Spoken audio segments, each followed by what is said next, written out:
suis Nina, formatrice chez YouSchool, donc en cuisine et en pâtisserie. Ça fait 3 ans maintenant que je travaille chez YouSchool et que je fais ce travail qui me plaît énormément.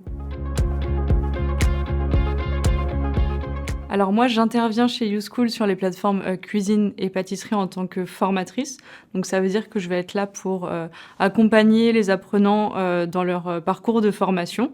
Je vais aussi m'occuper d'animer les plateformes. Donc ça peut être autant en mettant à jour les contenus pédagogiques qu'en créant des petites animations, des exercices, des défis, voilà, toutes sortes de choses. Vraiment, j'ai commencé par la voie traditionnelle, on va dire, par un CAP cuisine. Après le CAP cuisine, je me suis dirigée vers une mention complémentaire traiteur. Donc voilà, ces 2 formations, je les ai faites en alternance. Et puis ensuite, j'ai passé un CAP pâtissier en candidat libre. Alors le domaine de la cuisine, c'est un domaine qui est très très large. On va commencer sur des postes voilà, d'aide de commis, etc., pour gravir les échelons vers des postes un peu plus à responsabilité. Seconde cuisine, par exemple, chef de partie, demi-chef de partie.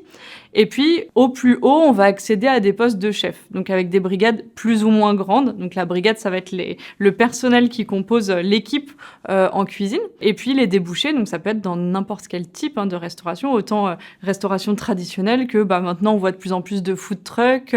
On peut voir aussi énormément de cuisiniers qui s'épanouissent dans l'événementiel, qui est un métier complètement différent de la restauration traditionnelle. Ça va être des qualités au niveau de l'organisation.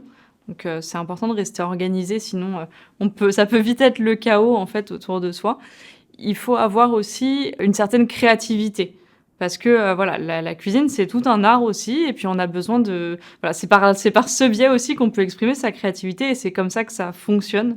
Et enfin, je dirais qu'il faut une certaine capacité d'adaptation. Parce que selon l'endroit où on travaille, il faut pouvoir s'adapter avec le matériel, avec la façon de faire du chef présent, et voilà, tout ce qui en découle.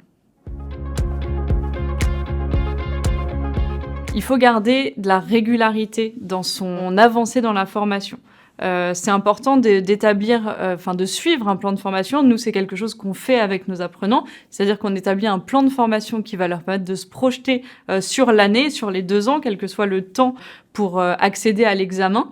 Mais c'est d'avoir cette régularité, de suivre ses objectifs et surtout de ne pas perdre pied si à un moment, ça n'avance pas aussi vite que vous l'aimeriez. Il y a toujours des phases où ça va ralentir, mais vous allez pouvoir vous rattraper sur d'autres phases qui vont être plus rapides.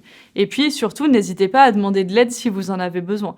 Par exemple, nous, chez YouSchool, on propose justement des temps d'échange en direct et en live avec les formateurs. Et c'est vrai que ça permet aussi d'avoir des réponses rapides et puis au cas par cas. Avec YouSchool, obtenez votre CAP cuisine. Rendez-vous sur youschool.fr. YouSchool, c'est comme à l'école, mais depuis chez vous.